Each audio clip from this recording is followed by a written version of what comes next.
Guys, kemarin kan kita udah bahas nih tentang bagaimana George Soros kemungkinan menang dia melawan rejim Prabowo. Dan ini penting banget buat kita bikin karena apa? Negara kita sudah punya pengalaman kalah, takluk dan tunduk hancur lebur melawan George Soros di peristiwa 98. Nah, ini akan segera terulang lagi. Kenapa? Karena George Soros itu sudah mulai masuk ke Indonesia, sudah mulai menggerakkan kaki tangannya di Indonesia untuk menghancurkan rejim Prabowo. Siapa sih sebetulnya George Soros ini? Pengusaha terkenal dari Amerika Serikat. Kita ngobrol pakai data. Sebetulnya dia itu adalah orang Yahudi kelahiran Hungaria alias di Budapest. Dan 14 tahun setelah George Soros lahir, tepatnya tahun 1944, terjadi perselisihan nih antara orang-orang Yahudi dan kelompok Nazi yang pada saat itu sedang menguasai Hungaria.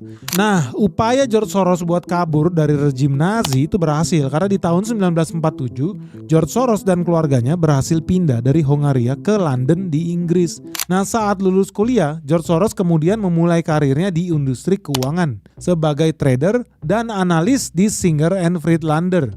Barulah kemudian di tahun 1956, George Soros pindah ke Amerika Serikat dan melanjutkan karirnya di industri keuangan sebagai manajer portofolio dan sebagai analis di beberapa perusahaan investasi seperti FM Mayer dan Wertheim & Co. Di tahun 1970, George Soros akhirnya mendirikan perusahaan investasinya yang diberi nama Soros Fund Management, yang kemudian hari berkembang menjadi Quantum Fund. Nah, setelah sukses mendirikan perusahaan investasinya sendiri, barulah di tahun 1984 George Soros kemudian mendirikan Open Society Foundation. Ini adalah sebuah yayasan ya, yang tujuannya George Soros itu untuk mendanai program sosial